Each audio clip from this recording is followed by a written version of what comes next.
Hello, everyone, and welcome to the first Big Spring Quail live stream. Um, I think I've got everything set up, so I guess we're live. Someone go ahead and send me a comment if I'm actually live, so I know I'm not just talking to a screen. But yeah, very exciting to be here. Thank you all for helping me to reach my goal of 50 subscribers because for some reason apparently, you can't go live on YouTube without 50 subscribers. So we hit that goal, and now we get to go live. Thank you for everyone who's here. I see the Cluckety Homestead says they can hear me. Thank you for that. Um, and I guess the first thing to do is go ahead and we had some very early questions. So I guess we're going to go ahead and answer a few of those questions. So our first, a very early comment at 6 o'clock, we had a question from Homestead Matters. Says, "Congrats on your first live, Mason. Thank you." She said, "What's been your favorite challenge slash lesson you've encountered?" And honestly, there's a whole lot. Probably my favorite lesson that I've encountered would be that there's not one way to do anything in quail. There's a lot of ways to do things, and I think that's what's really fun about it. Excuse me.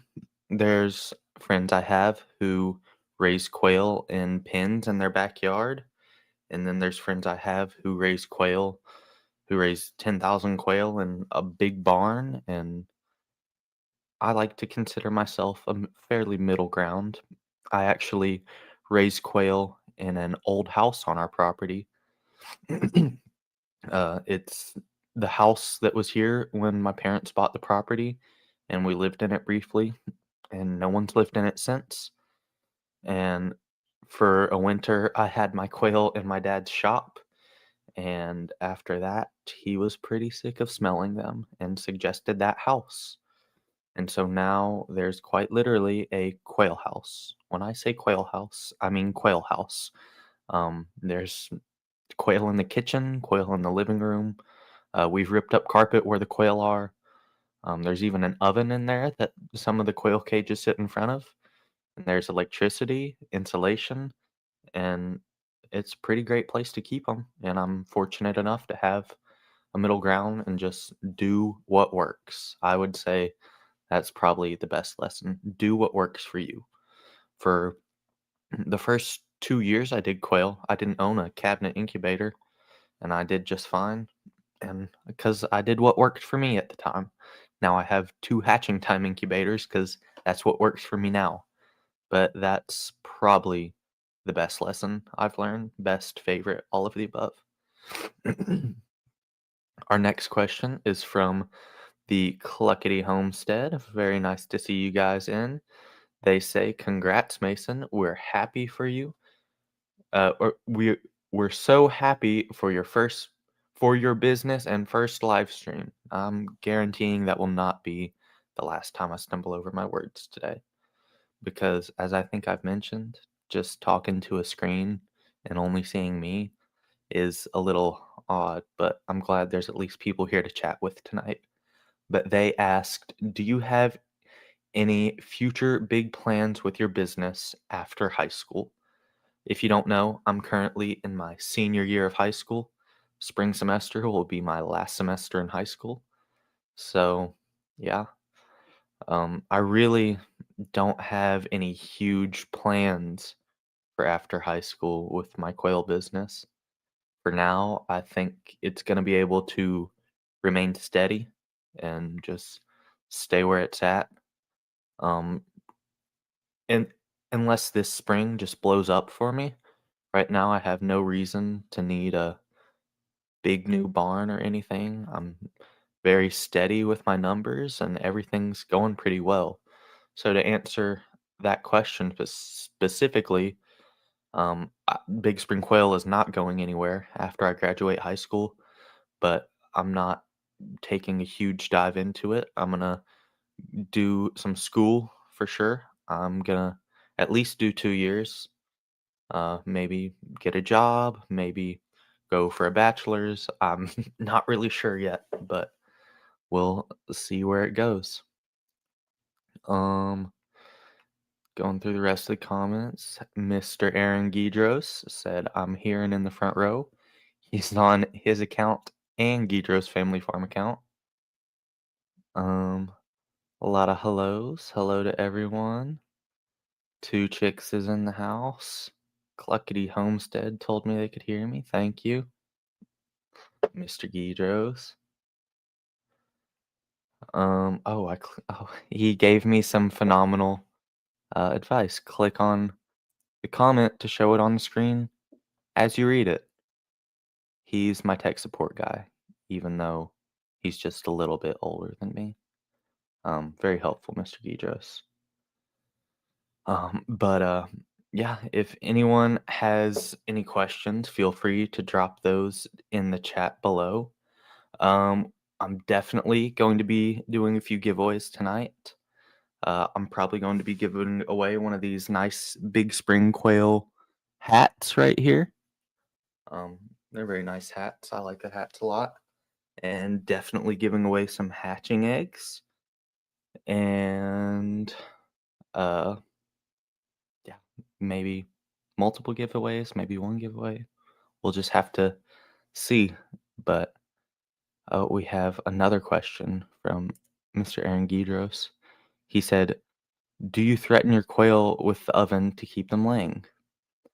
I've never thought about that. That's a very good tactic. I'll have to implement that at some point. Normally, I just walk around with my hedge trimmers and snap them at their face and say, "This is what's happening if you're not gonna lay." Um, but yeah, no, I've never really thought of keeping them in the oven, but or threatening them with the oven, but that's a very good idea. I'll have to try that at some point. But for all you early birds that are here early, let me give you guys a very big treat. As some of you may or may not know, I'm currently inheriting the Thieving Otter Banded Black line, and I will have that available soon for, or I will have that available for the ones of you in the chat right now for pre-order. I'm going to post the link to those, uh, and so that anyone in the chat who wants some lovely banded black can get a jump on those. So I just posted the order link to those in the chat, and so yeah, that's my first little thank you for everyone in the chat. Um, but yeah, I'm really excited about the banded blacks. I've been told, and now I've seen that they do have very good egg genetics. All their eggshells very hard. They're not making huge eggs, but they have very quality eggs. Um, and that is the first big news I have for you guys. Uh, yes, why Saki said yay banded black. Uh, Homestead Matters said Big Spring Quail hitting big leagues with merch and banded blacks. Watch out. I don't know about big leagues, but we're definitely somewhere. Um, Another thing is hopefully soon enough. Well, not very soon. They're still in a brooder, but I'm increasing topaz numbers so that I will be able to increase the order size for those because currently I believe I have it limited to 12 eggs per order, and that's because since about July when I opened orders, I've had about 8 to 10 laying hens at any given time of topaz. So filling a 12 egg order is about all I could do. Um, so we're gonna hopefully increase order size on those, which will be very exciting because who doesn't love some jumbo celadons? Uh, and you know what? Let's go ahead and start with a giveaway. Anyone who would like a big spring quail hat, go ahead and put something in the comments. Uh, could be a pick me, could be a yes, could be a hat, please, whatever you pick. But let's start off with a giveaway. 10 minutes in feels right. Oh, Yellow Fire 14 said that's amazing. Congratulations. Thank you. We're getting, I like, or not that one. I like this one. Something. Very literal. Mm, all right. But while we are waiting for that, uh, gosh, I don't even know where to go from here. While we're waiting for that, I guess we can talk more about the spring and what's to come. Uh, in the spring, I might be getting into some live bird shipping. I don't know if I'm going to have it on my site or advertise it very heavily, but I'm definitely going to at least try it out because I shipped a topaz male for someone in uh in fall. I think October I shipped the male out, October and November, and it ended up going all right. It was a little longer of a shipping time than I would have liked for there to be, but that's why I want to try it out in the spring. Just to see, because that was also starting the holiday rush, and I was noticing egg packages too were starting to have a delay. So I really want to see in the spring when shipping's pretty mellow if live birds do good. So I'll definitely be looking for a couple of guinea pigs to get some live birds from me and see how they ship. And we're going to go ahead and pick that hat winner. All right. So we have a lot of entries. Aaron, just in case anyone was wondering, Aaron is bald, so he needs a hat. Um, but I'm just gonna scroll up and down and pick someone random.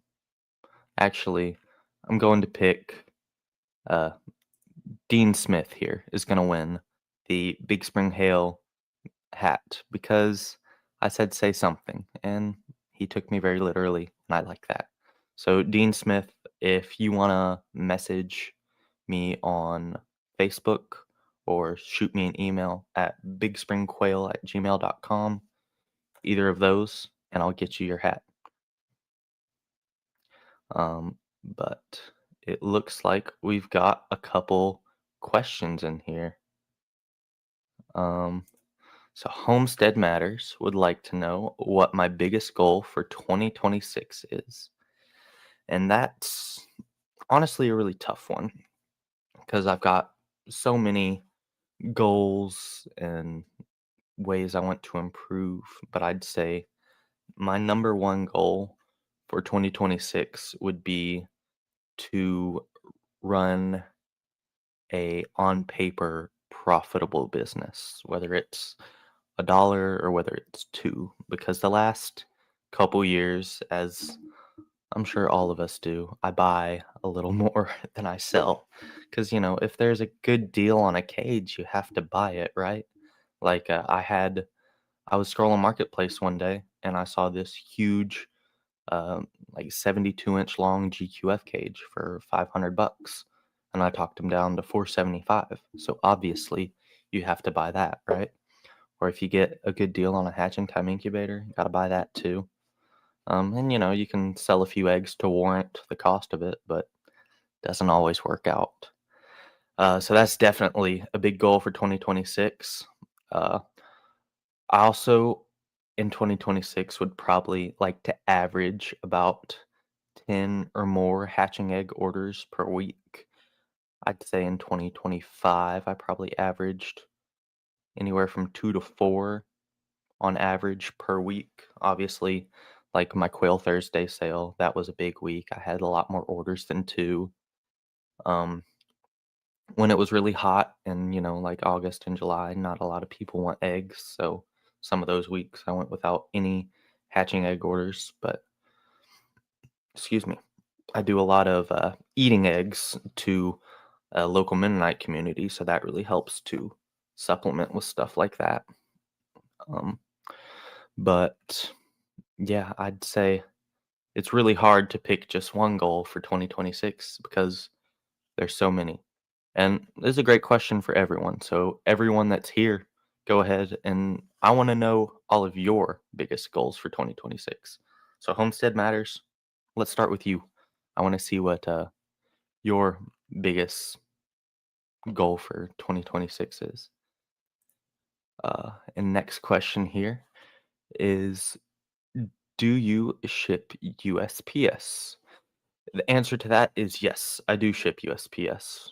There's multiple reasons for that. One of the reasons is that I've noticed, one of the really big reasons is that I've noticed in printing and creating hatching labels that some addresses don't even have UPS available to ship to them.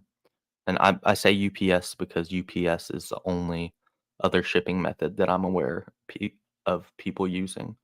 So I'm just going to compare USPS to UPS. But UPS, it was a rural Oklahoma address, and I've been to rural Oklahoma, and I can tell you there's a lot. It gets to dirt roads out there pretty quick, and you can get pretty remote. And USPS, I believe, would legally have to deliver to every address, but UPS is a private company, so it doesn't have to deliver anywhere it doesn't want to, which I would guess would be the reason. But that's a big reason. Not you can't ship UPS to every address. Another big reason is where I live. I'm 20 minutes from a town no matter which direction I go. I normally go to our bigger town just north of us, Bowling Green, because that's like the regional post office. I technically live in Scottsville, but that's like a smaller post office, and everything from Scottsville comes through Bowling Green anyway, so might as well cut out the middleman. And it's 20-25 minutes to get to that post office, and then to get to the nearest UPS shipping hub, it's probably another 15-20 minutes. So that would be mm, 35 to 45 minutes just to get to the UPS shipping hub. Excuse me. But that's another big reason. And I'd say third would be that with USPS, I only have to pay for the materials inside the box. The boxes are 100% free, which I really like. But UPS, you have to find and buy your own boxes. And I don't know if you can buy those boxes on UPS's website because I've never tried, but free shipping boxes is one less cost I have to account for. And it also helps me keep shipping costs down. Because if I had to buy the box for every order I sent out, I'd probably have to add a couple dollars to the shipping cost for every order. So it in the long run, it's easier for me and I believe helps the customers because I've never had an order be longer than a week, maybe week and a half through USPS. I've received orders longer than that, but shipping orders, I've never had one sit in the mail longer than that. So yeah, that's kind of my answer to that question. Hopefully, it wasn't too long-winded. Uh, Kevin Hawthorne says, "Good evening from Lakeland, Florida." Hey, Kevin. Cluckety Homestead wants to know about the Big Spring Blues. The Big Spring Blue are really just, they are blue, the blue genetic, blue Coturnix quail. They are some of my really favorite birds to work with. I really, really like the color of homozygous blue. It's like a light gray, but you can still see where that blue tint would come from. I really, really like that. Uh, I started with them probably this time, maybe 2 years ago now, year and a half, close to that. I think 2 years ago at this time, but it could have been a year and a half. I'm not 100% sure. That's what happens when you buy too many quail. You don't remember when you got everything.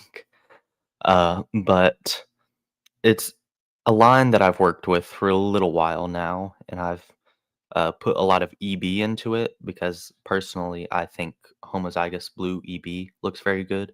They have dark beaks, dark legs, and a light body. Um, with my most recent generation, I mixed in a ginger male, and I have to say those look very cool. But only issue is now about half the blue line contains ginger. So that's something I wanted to ask you guys. Thank you, Cluckety Homestead, for asking that question because it reminded me.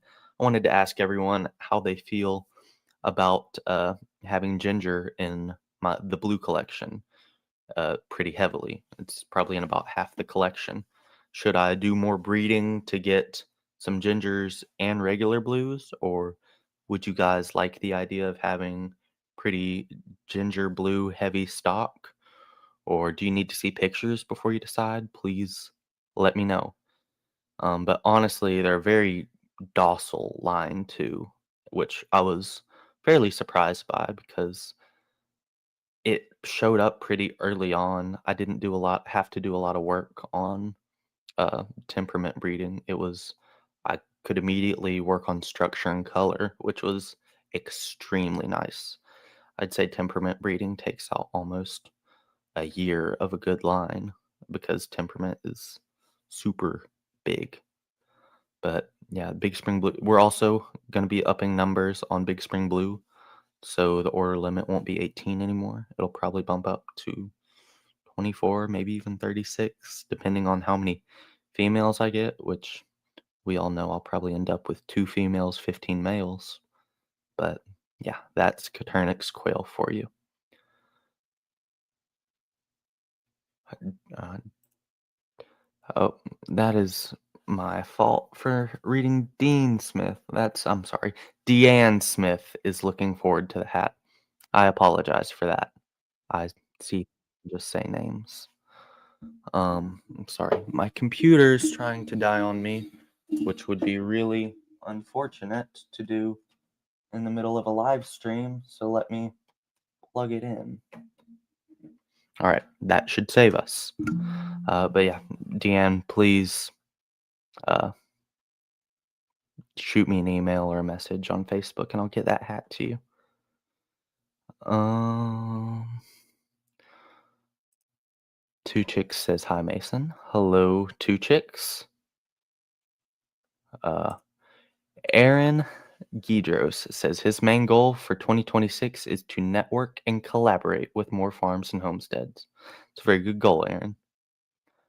Homestead Matters says their main goal for 2026 is that they want to grow up their garden space, add bees, culinary mushrooms, and rabbits because they complain about stress and keep wanting more.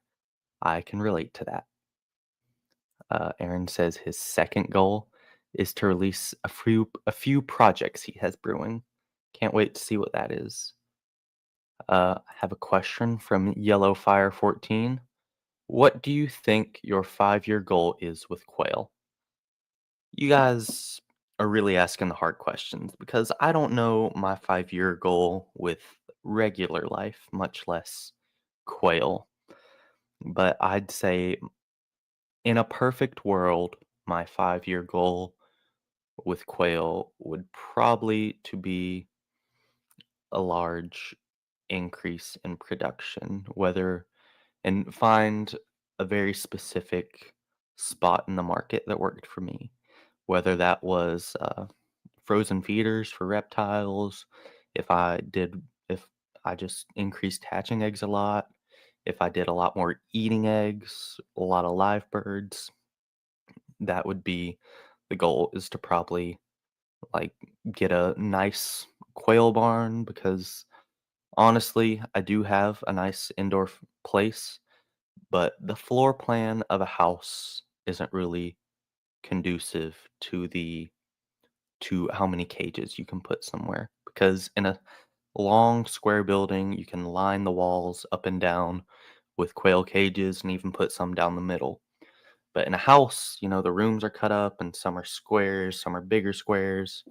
So, and you can't really put cages in the middle of the rooms. So, I definitely like a new, better setup quail facility and probably less than a 5-year goal.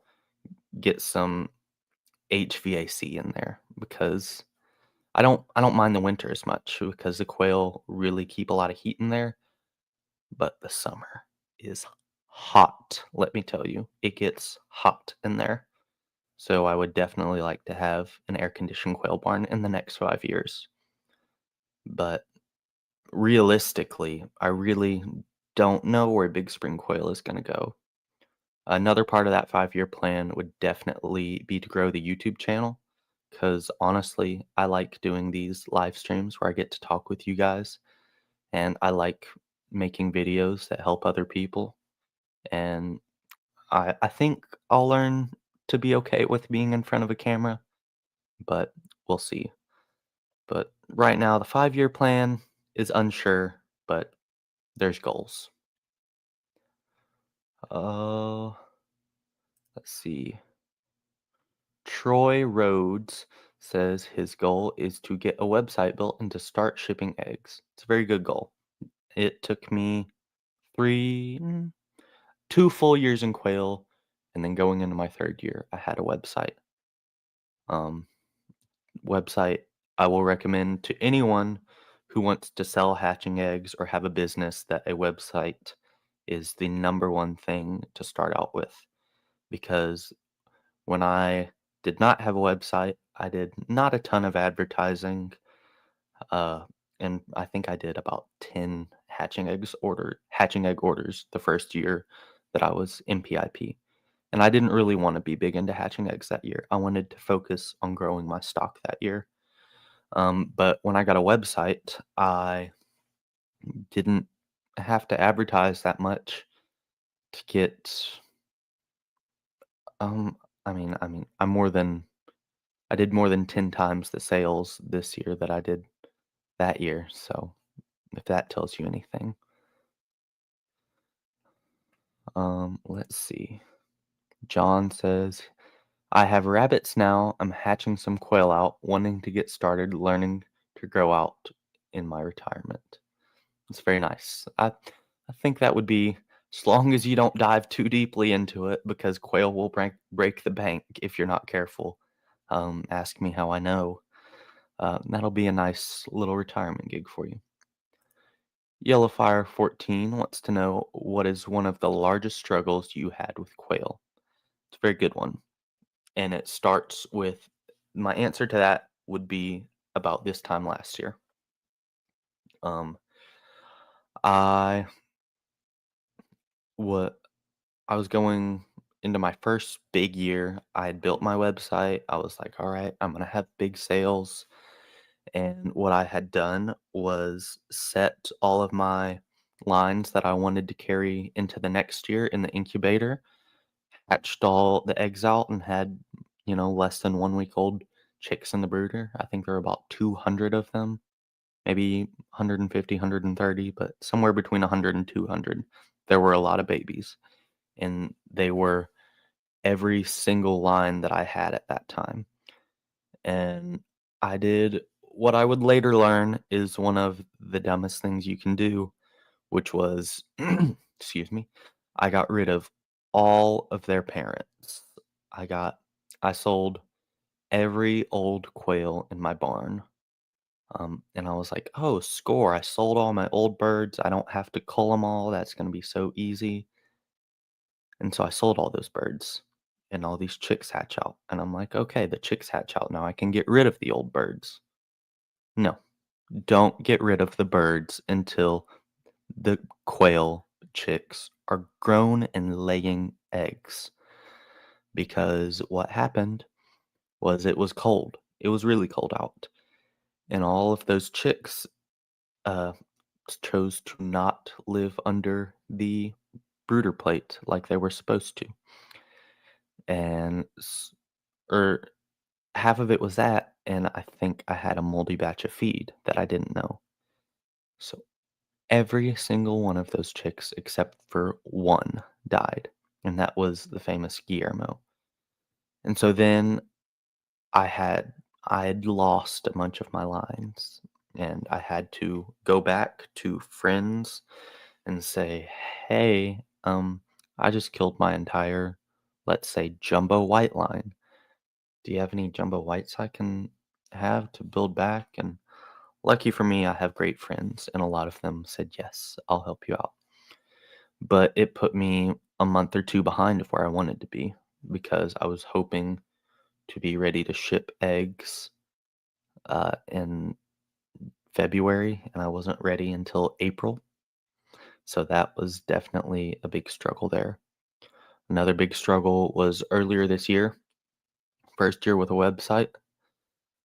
We had a huge storm, and it put a tree right on the power box. Or I'm not an electrician, so don't blame me. It was like it's the power box and the power line that makes electricity into the quail house.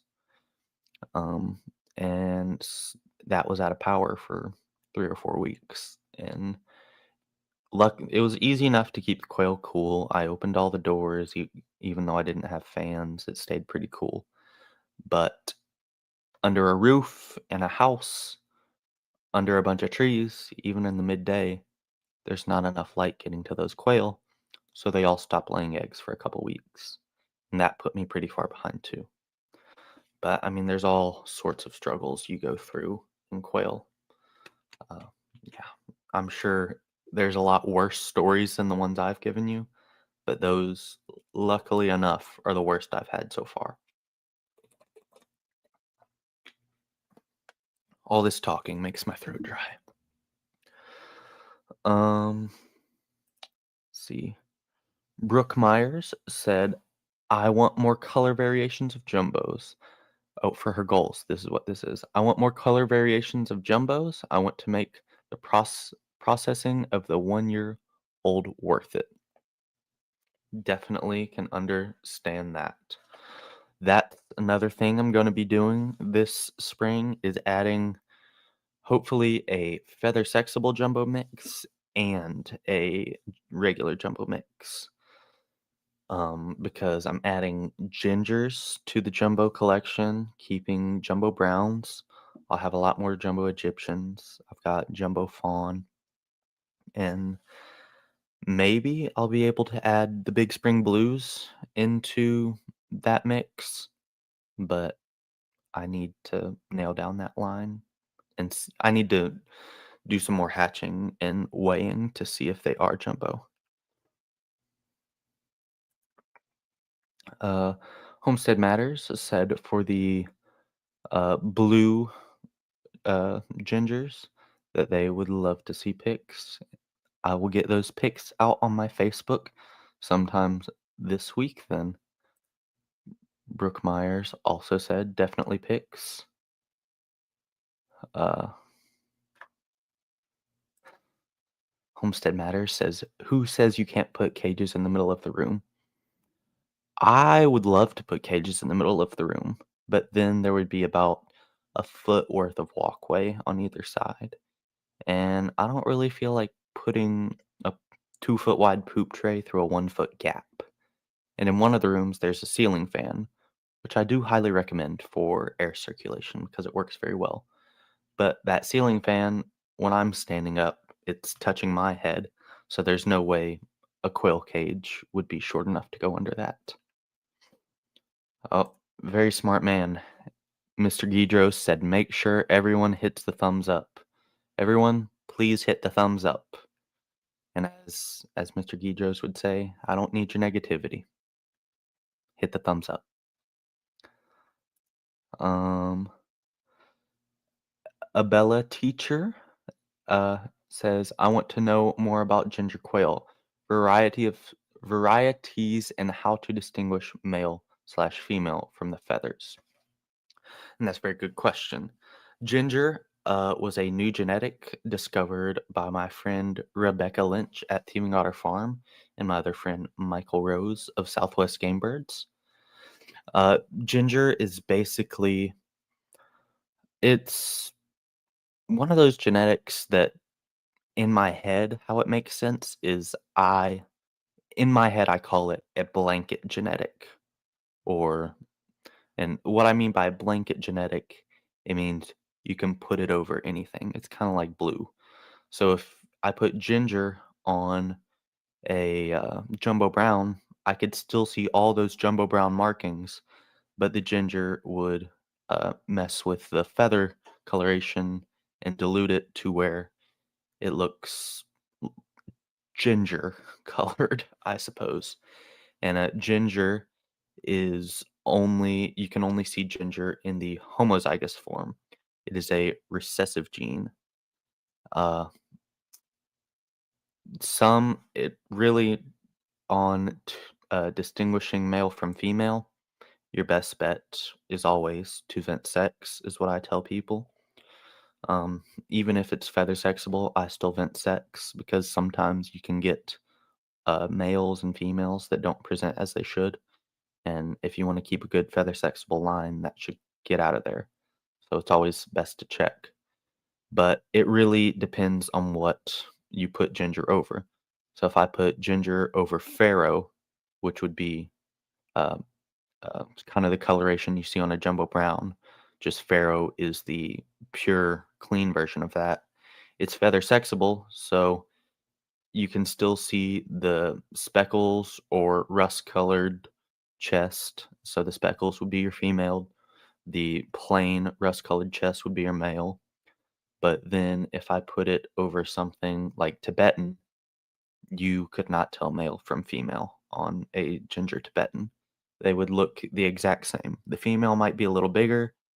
Um, I would never tell you to sex your birds like that. I would always say flip it over and vent sex it. But that's hopefully I answered your question there. Um, let's see.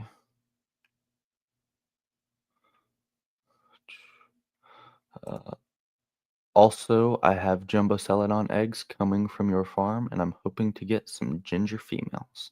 I hope you get some ginger females. The sparkly gingers are definitely my favorite in that collection, so it might be a little heavier on sparkly ginger. So I hope you get two males to pick from, and all the rest are females, and I hope you get 100% hatch rate. That's what I tell everyone. It works. Mm, 1 out of 10 times normally works. Let's see. Spindle Dreams says, was excited about the eggs I ordered from your blues. Hearing they have ginger in the line makes me even more excited. Very happy to hear that. Um, Brooke Myers says, love the feather sexable also. Abella Teacher, I have some jumbo fawn females that I have crossed with a jumbo ginger male, and the cross is sex linked at hatch, which is cool. Yes, ginger is also one of the sex linked genes, which is very cool. Um, Yellow Fire, thank you so much for answering my questions. I had a similar situation happen with mass death. We moved our flock outside in fall one year, 40 degrees outside. They should be fine, right? Yes, 40 degrees outside is just fine for quail. I had quail living outside Of course, they had some bedding in a very good place to get out of the wind, but they were still outside in a cage that was off the ground in a -20-degree wind chill. So I think it's fair to say they're fairly hardy birds. And I'm happy to answer your questions. I love answering everyone's questions. Thanks for joining us. Let's say it rained and water got in the enclosure. Everyone died of cold exposure. Yep, that will definitely happen. If they get wet, it kind of chills them to the bone, which I'm sure you can understand. If someone poured water on you when it was 40 degrees out, you'd probably get cold a little faster. But yeah, if they can stay dry and have a nice place to get out of the wind, that's good. Always, what everyone will tell you is to eliminate drafts, but don't eliminate airflow.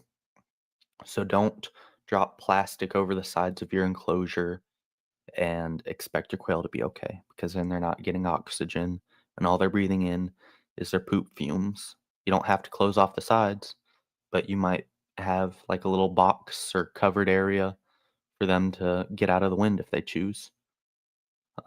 I'm sure the Cluckety Homestead can give you advice on cold weather because I know they get a lot more of it than me. So if Cluckety Homestead wants to drop some advice for them, that'd be great. But we are 40 minutes in and going strong. Oh, they said, thankfully that was a few years ago and we've got it figured out now. Yep, that's always good. And there's always learning curves, and sometimes only way to learn is mistakes.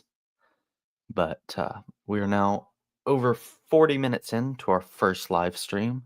So let's go ahead and do another giveaway. Let's do a giveaway of some hatching eggs. I don't know what specific hatching eggs we're gonna do yet, but we're gonna do hatching eggs. So if you want some hatching eggs, go ahead and leave a comment for that giveaway. Homestead Matters says 1 cage of birds push their pine shavings box under the water cup. So emergency feed bag cover on 2 sides to reduce cold air. Luckily, all survivors. Yep, they will definitely find any way they can to make your life difficult. I'll just say, um, I s- it was something about the cold weather. We got pretty cold recently, and for some reason, it made all my quail think that they had to start hurting themselves in creative ways.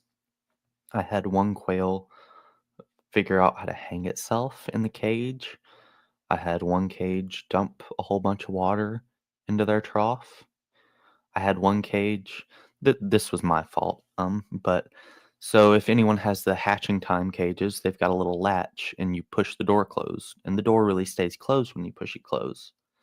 Well, I pushed the door close and didn't latch it, and it was a hatching time cage full of chicks, probably about that big, not very big. And I came back the next day and I saw a quail scurry across the floor, which is not uncommon. Some quail slip under the egg rollout, and but I saw it was pretty little, so I was like, hmm. And I looked up, and straight in front of me was a hatching time cage with a wide open door, and I said, crap. Um, Luckily enough, there was a big bundle of them curled up in a ball in the corner, and I was able to get about half of them from that. And I probably spent about an hour chasing the others under cages, behind doors, uh, inside feed sacks on some of them. That made it pretty easy to catch. But yeah, that's it's all kinds of things they do to uh, make your life difficult. But let's pick this hatching egg winner. Um, we're gonna pick two because I definitely know who I want to give some to. Um, I see two entries, so there's going to be a two for one. The Cluckety Homestead and Ava Burrows with the Cluckety Homestead, you are going to get hatching eggs. I definitely owe you guys some hatching eggs.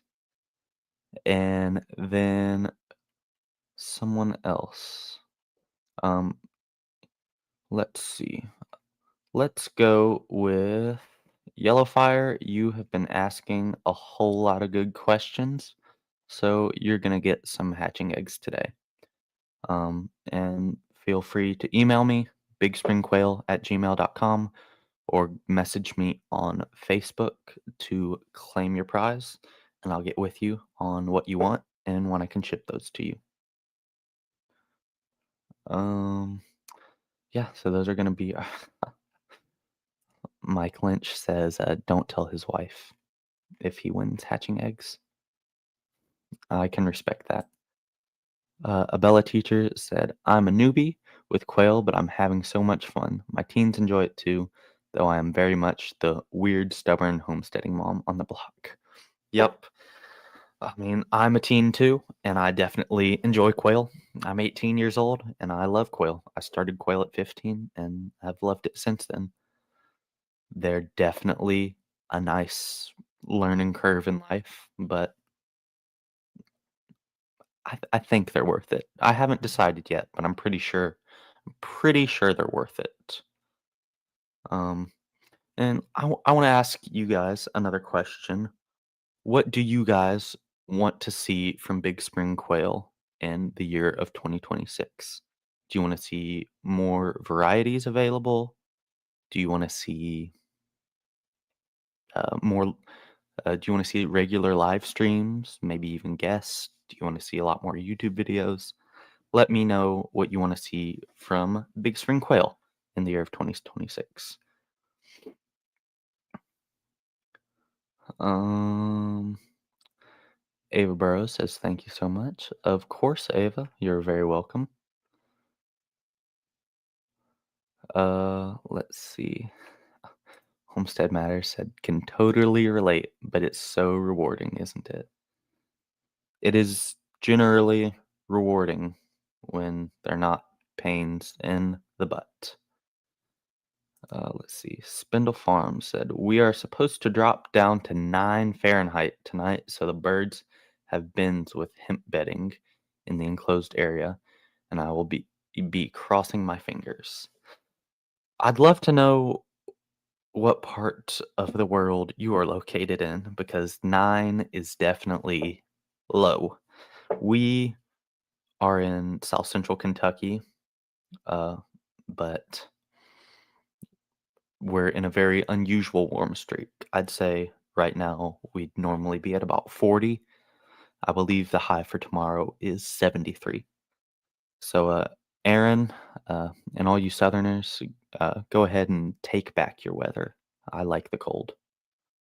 Let's see. Guidro's Family Farm said they would like to see more videos. Yellowfire says thank you so much, of course.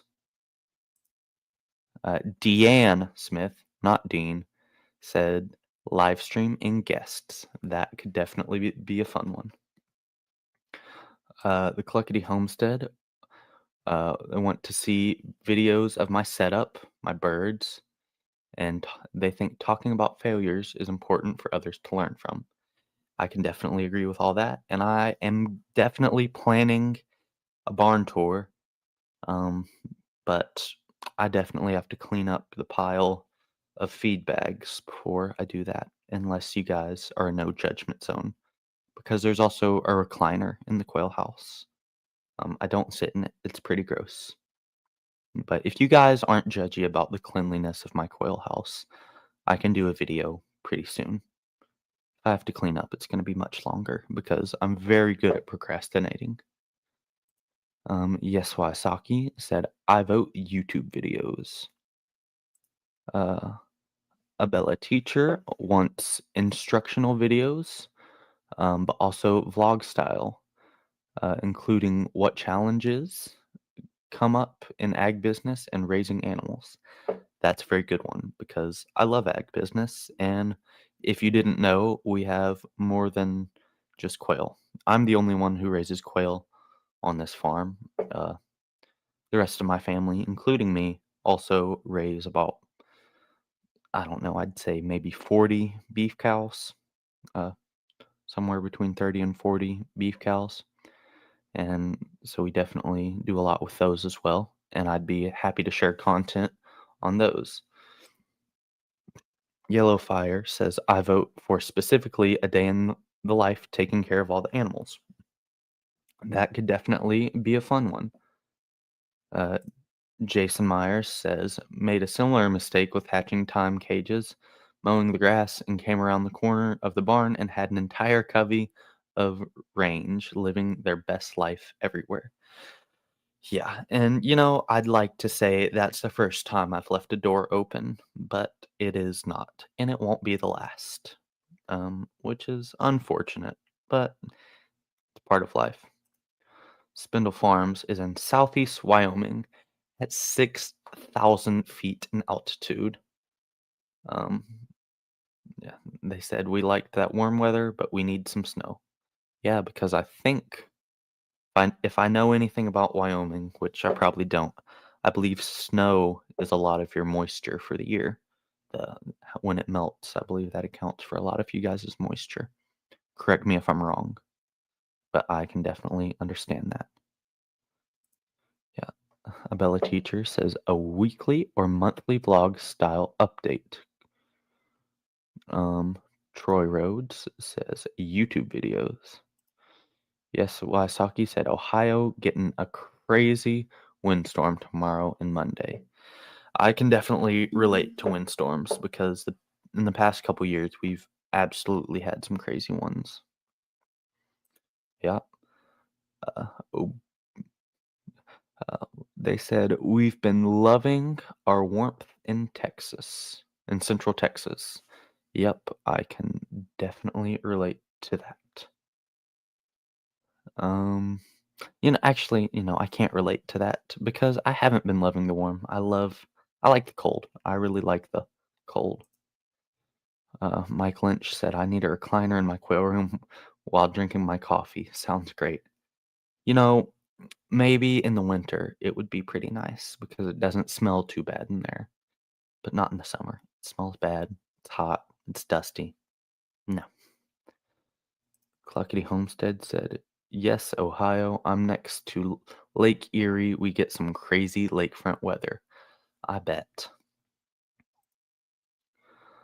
Bella Teachers had a weekly or monthly update about what's new, what's going on, accomplishments, and challenges, showing different varieties slash lines, talking about how well they lay, average weights, etc.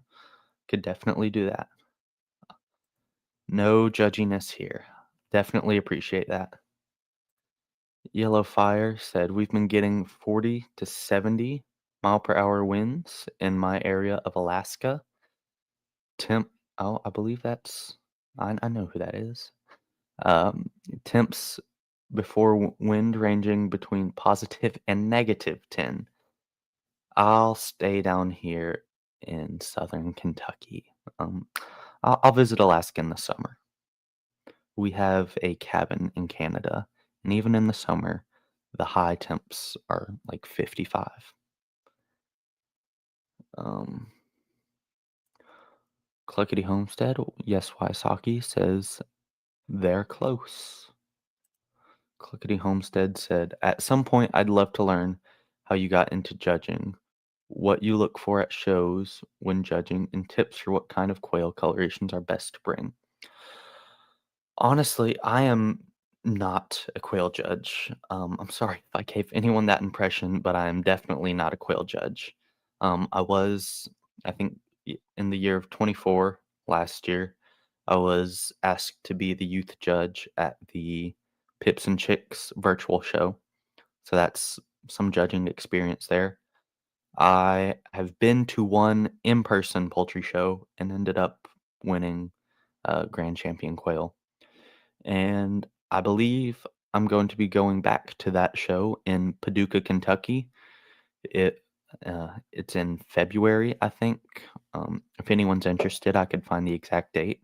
but I know there's definitely going to be a good section of quail there, and I've been asked to shadow the judge there to answer any of his questions on Copernicus quail, and I believe I'm going to do that. So, but I would not say I'm a quail judge. I've done it before, and my quail have been judged, but I would not call myself a quail judge. And I think I'm apparently going to do it again in February.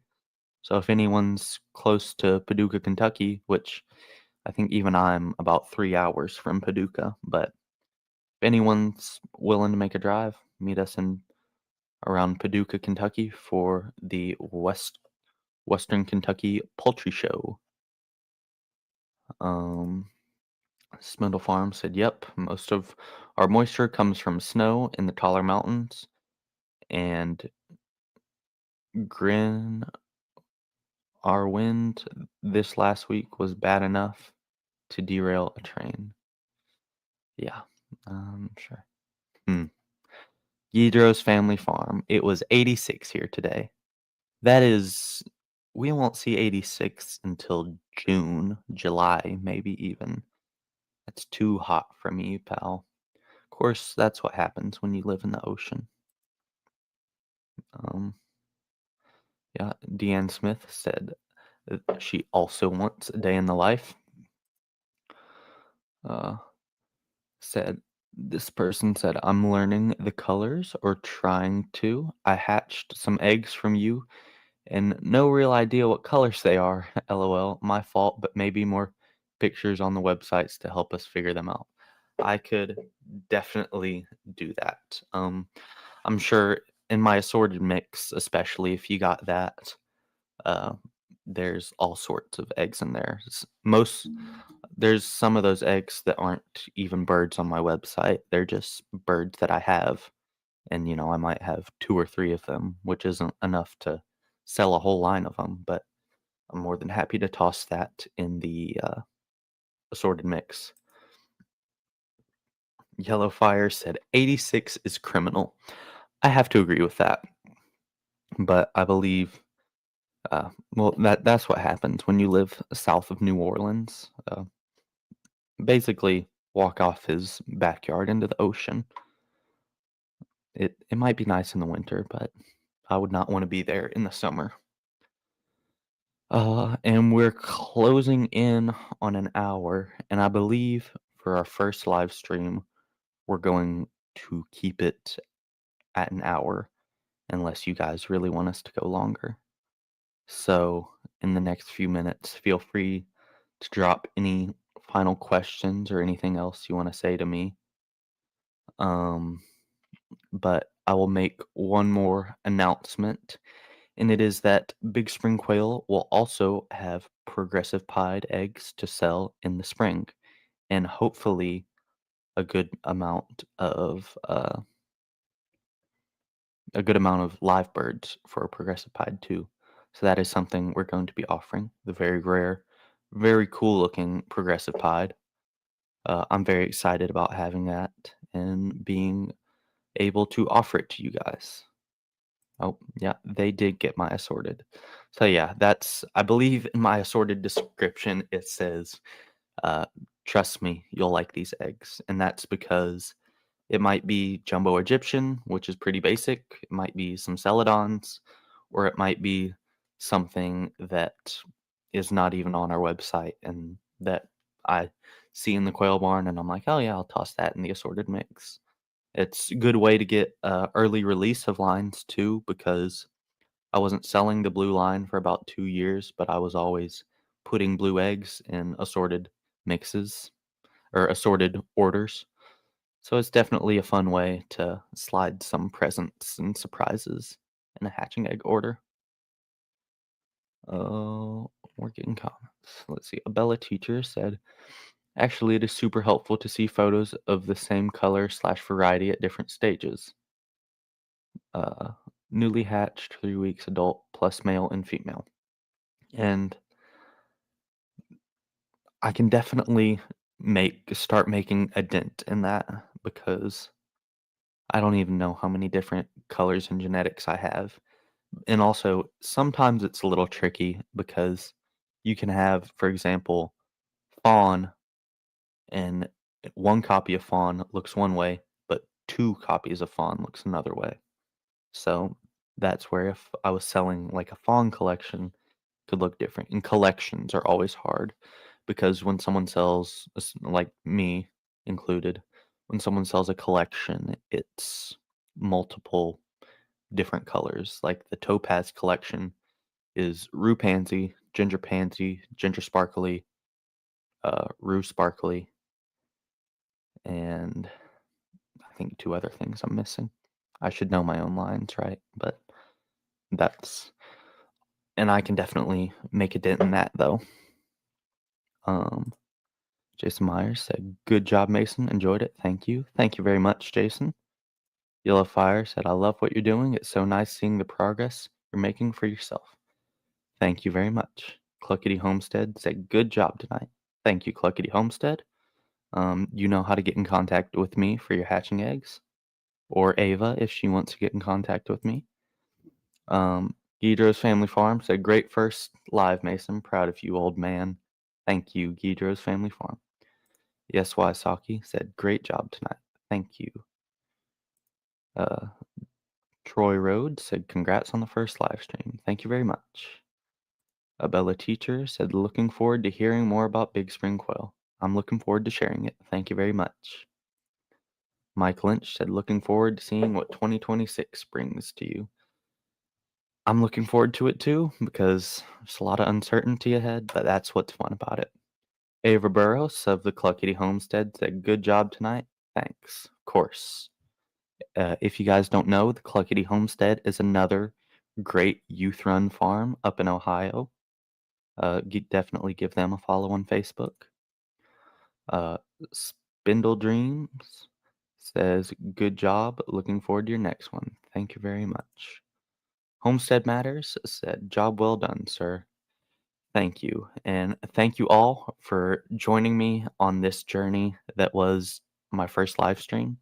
Winners of the giveaway, you can message me on Facebook or email me at bigspringquail@gmail.com to claim your prizes.